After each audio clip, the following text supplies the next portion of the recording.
the NXT women have like probably the most aura of any like real talent in WWE outside of like, the top people like Roman, Cody, and, Bianca Belair and those types. But like the NXT women, I would say like beat WWE's mid card talent as far as the energy they bring to a crowd and to a match. Like, just look at the Royal Rumble, for example. In the Royal Rumble, on top of Def Rebel being absolute dog poop at their job because the music no one knew, no one even had heard of some of these songs, evidently, because the crowd was a reaction.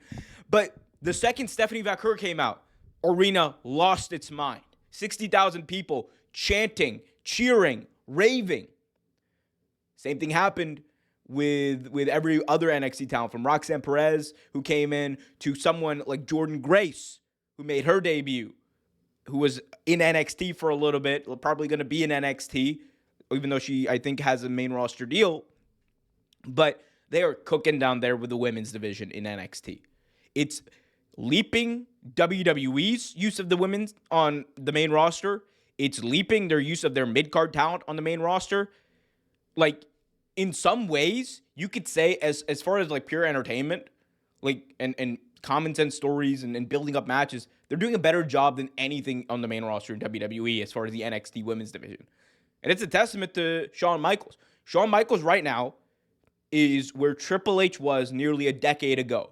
You remember when Triple H was booking NXT and they had all those hot takeovers and they had all those big moments and, like they would be selling out massive arenas. Obviously, they don't have that level of hype for this on a more mainstream front. And I think the big reason why is back then you didn't have all of these different challenger brands to WWE that were as hot as they were. You didn't have AEW, right? You didn't have that alternative. NXT, the black and gold era, was the alternative. But simply watching the product, I can tell you this. There is nothing I'm more excited about in WWE than what they are doing on NXT. It is, in my opinion, week to week, WWE's best show.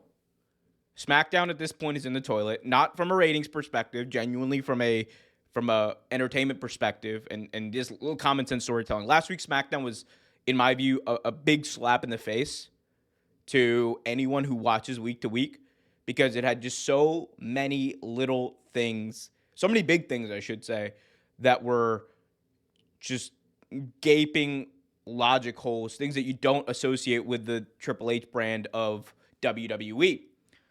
So to me, in wrestling, I look for common sense, logical storytelling that also engages me with spectacle, right? Because at the end of the day, we want a little bit of spectacle. NXT is lapping them. And it's, again, a testament to Shawn Michaels. Shawn Michaels is killing it. But it also just shows you kind of where Triple H is. And, they always say, like, a booker has a certain, like, shelf life. They only have, like, a couple of good years of booking before they really start to nosedive. And that's when, like, they become a little bit too used to what they do. And we know Triple H, he likes to talk about it. What we do in this business, global brand, all that stuff that he likes to talk about. Like, it's real. It's real. So, to me, if you're looking for good wrestling, good storytelling, NXT is the show to watch. And it just is not hitting as much on SmackDown. Raw is generally a better show. I would say it's a good show. It's a fun show. Like, I enjoy watching Raw most weeks. But I just don't think it's anywhere close to what NXT is doing, especially that women's division, man. Like, and you're going to see it. Stephanie Vaquer, when she comes up, there's going to be a window and an opportunity for her, for Julia, for everyone in that women's division down there in NXT to make a massive impact on the main roster immediately. What was the biggest reason why Paige, why Charlotte Flair, why Becky Lynch, why Sasha Banks all clicked in the way they did when they were brought up to the main roster? What was the reason? It was because they were introduced as major stars, as major characters on the show. It wasn't always pretty week to week as far as the storytelling goes, but they were introduced as major stars. And if I'm Triple H, or I'm looking at Triple H, that's the big thing he has to make sure. He's got to make sure that he's able to have like those big people, these people presented in a big way. You're damn right. I opened a can of. I'm ranting today. This is ranting with Omer. All right, this is not wrestling with Omer anymore. This is ranting with Omer.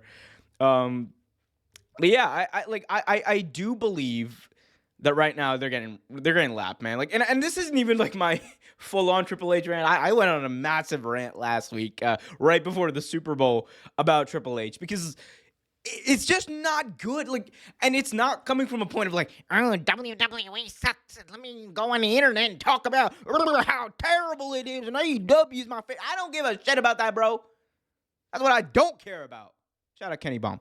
But like for me, man, it's like I just want things to be better. When Tony Khan was booking the main event picture in AEW really bad, and still kind of is, I was calling that out. All right? And you go see a lot of people in the comment section, you don't say nothing about AEW. That's fine. That's fine. As long as you comment and engage. That's all I care about. Anyway. But yeah, look, it is what it is, man. He's getting lapped by Shawn Michaels. And Shawn Michaels, man, he might be the guy. Like Shawn Michaels might be the guy in the next, 10 years. We're thinking, okay, all right, maybe Shawn Michaels. Because we were having those same conversations about Triple H a couple years ago, right? We're like, well, maybe Triple H should be booking the main roster because he's so good. And I think now we're having those conversations, about Shawn Michaels. Middle Eastern pipe bomb here. Like South Asian. I don't know. Is Pakistan? Pakistan, I guess, isn't considered the Middle East by most people. So it is what it is. Better back read our chant after all. I'll back read the chat. Don't worry. I'll back read the chat. All right. We'll do that. We'll do it up here. But yeah, I mean, look,